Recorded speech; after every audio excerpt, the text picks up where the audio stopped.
candidate. Never in the history of this country do we have presidential everybody want to become president. But how many of them carry the light for Nigeria?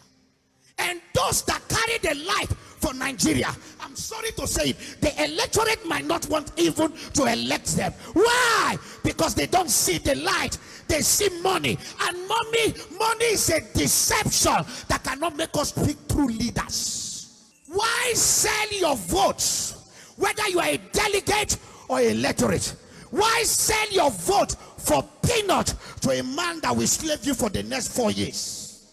The problem of Nigeria is not a problem of that we don't know truth. We know truth, but we like to walk in darkness rather than truth. When we are talking about the unity of this country, which is not non-negotiable, yes, but what is the problem?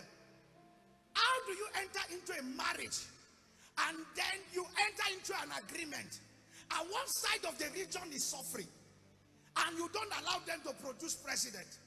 Then you are complaining about their agitation. Why will they not agitate?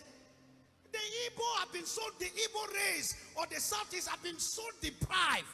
You cannot be talking about one Nigeria when every time you want to pick a president, you say the Igbo man is not qualified. And then you want them to be in the marriage. This is the problem of the Biafra agitation. If you cannot solve that problem, you will still have more Nnamdi Kanu agitating. That is the reason you cannot be preaching love and unity and be practicing the opposite. This is the major problem of Nigeria. Why will the Southwest, I'm a Yoruba man, continue to be in power? Why will the North continue to be in power?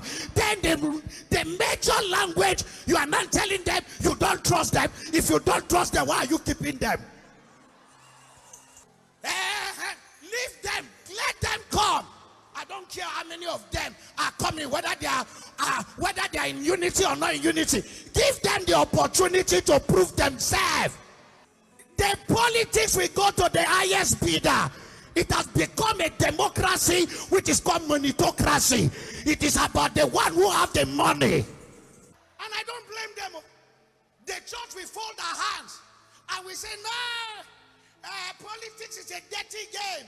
All we are doing is to intercede. This is the problem. You will intercede and chop intercession when it is time. Those who are power brokers, we enter there, go into primaries, join the political party. This is the problem of the church. Who is but blind? The church. Too spiritual. Politics is not only spirituality.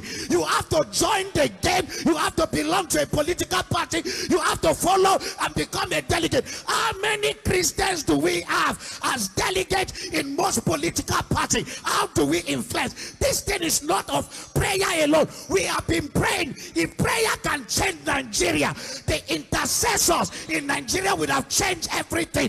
The problem we have prayer warriors without strategies. Every regime has its own achievement. For me, speaking my mind as a citizen of this country, not as a pastor, we are so divided now. There's really a tiny line between unity and hatred or disunity.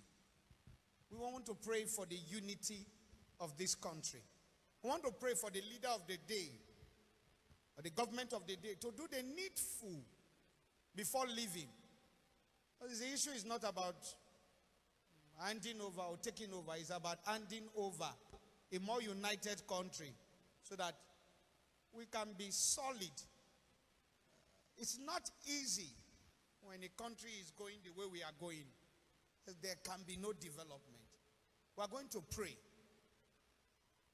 Of recent, I read in the news and I saw that the government of the day granted some prisoners some pardon, presidential pardon. That's a welcome idea. Sometimes I ask myself if those ideas are factored in the unity of this country. Now, why you are giving people presidential pardon? Why don't you give people like Nnamdi Kanu a pardon that can unite the country? If the Igbos are aggrieved, no matter your grievance, We have to do things that will make this country to be united. An average Igbo man will tell you that, I don't think we are part of this country. And that is the problem. We are more disunited. We don't know what the Yoruba man is thinking if he takes power. We don't know what the South man is thinking if he gets power. Because there are some premises or some things that have been laid now. Maybe if a Yoruba man gets there right now, will tell himself this is the Yoruba turn. Everybody, power, defense, everything, Yoruba, everything, Yoruba, advisor, Yoruba, everything, Yoruba. And we will continue to have a deepening country that will be deepening in bitterness and disunity. The reasons why people are appointed from different regions is to balance and bring unity in the country. Leadership is not just about protecting your interests, it's about also uniting the country. I'm not an Igbo man, but you see, this is what is boiling, man.